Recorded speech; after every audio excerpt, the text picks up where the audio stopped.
السلام علیکم ګرانو دوستانو. نن به زه تاسو ته وایم چې د پاکستان مشهوره لوبغاړی شاهد خان افریدي او د ویسټ انډیز ډېر مشهوره لوبغاړی ډوین براوس چې کوم د افغانانو زړونه یې ګټلي دي، دوی داسې څه کار کړی داسې افغانان ورنه خوشحاله سوي دي، هغه به زه تاسو ته وایم. او بل به زه تاسو ته وایم چې ویسټ انډیز یو لسو لیګه لیګ راباسلی داسې په دغه کې حضرت الله زازی او رحمان الله ګربز لپاره هم امکان شته ده چې واخیستل سي او لوبې ترسره کړي. هغه نوي لیګ په هکله به زه تاسو ته یو خبر درکمه. ویډیو تر اخره پورې وګورئ، په هر څه به تاسو پوه سئ. خو که تاسو دغه ویډیو خوښیږي دغه ویډیو هم در سره حتما لایک کړئ. راځم اول زه تاسو ته وایم چې د افغانستان رشید خان چې کوم دغه د افغانستان پکتیکا او نور ولایتونو کې چې کله زلزله راغلې وله په هغه کې خو ډېر زیات افغانان په شهادت باندې رسول سوي ول، یعنې ډېر زیات خلکو ته مشکلات پیښ سول. بیا هغې نه وروسته زیات افغانانو مرستې هم کړې دي او همدغه کې رشید خان هم ډېر زیات هلې ځلې وکړلې، ډېر زیات کوشش وکړه، خپله یې مرسته وکړله او نورو نړیوالو باندې غږ وکړه چې افغانان په ډېر مشکل وخت کې دي،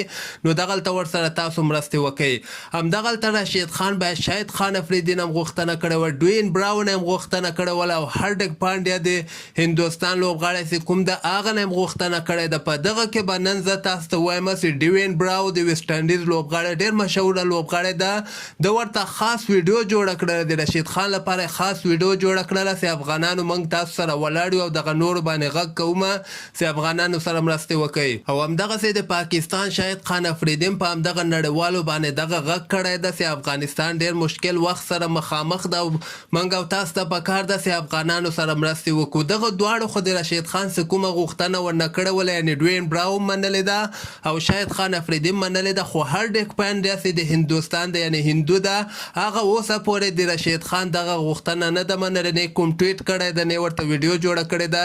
فلحال یې ورته نه ده جوړه کړې. ګورو چې راتلونکي وختو کې ورته جوړوي که همدغسې رشید خان ته امنیت نه ورکوي، ځکه بعضې دغه هندوان داسې دي چې ځان ته یو شی وایي، یعنې ځان یعنې موږ خو دومره رسېدلي خلک یو، نو رشید خان ته فکر نه کوو چې کوم قسمه امنیت ورکړي، خو بیا هم دغه راتلونکي ورځو کې به که خیر موږ ته معلومات وسي. او همدغسې رشید خان چې کوم ده 40,000 پاونډو مرسته یې دغه نړیوالو نه غوښتلې ده چې اوسه پورې 15,000 پاونډه پوره سوي دي، یعنې صرف 15,000 پاونډه پاتې ده چې دغه 40,000 پاونډ چې څنګه پوره سي، دغه به که خیر رشید خان بیا افغانستان ته راولېږي او دغه کوم کورنۍ ته چې مشکلات دي هغوی ته به یې ورسي. خو دغلته زه تاسو ته وایم چې دغه مرستې چې چا کړي دغه زیاتره پکې افغانانو کړي. ماشاءالله د موږ افغانان چې خارجي ملکونو کې اوسېږي یا دغسې نور خلک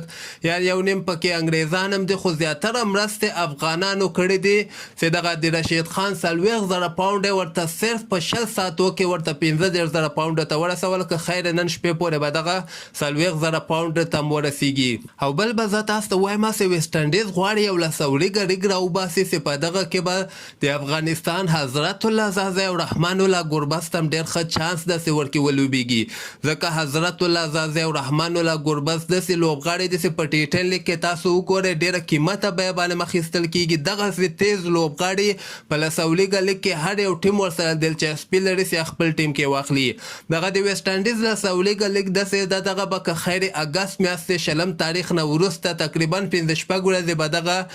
ټورنمنټ دوام کوي او په دغه کې خو ویسټ انډیز دغسې خبر ورکړی چې موږ به پکې ښه لوبغاړي انټرنیشنل لوبغاړي مو ورکې اخلو، خو د دغې بعضې قانون او قوانین یې ورته لږ غوندې بدل کړي، دلچسپه کولو لپاره یې په دغه کې به صرف 6 لوبغاړي لوبېږي، یعنې ټوټل به ورکې 11 لوبغاړي لوبېږي، صرف 6 لوبغاړي چې څنګه آوټ سي نو هماغه بیټینګ یعنې ختم ده بیا. او دغه یو بالر چې کوم ده هغه به 2 اوورونه ترسره کړي او یو څو نور نوي قانونونه دوی راباسلي. ډېر زبردست ټورنمنټ ده، خو ماته داسې ښکاري چې په دغه کې به د افغانستان رحمان الله ګربز او حضرت الله زازی به اخیستل کېږي، ځکه دغه اګست میاشتې 20 تاریخ نه وروسته همدغه اګست میاشتې که خیر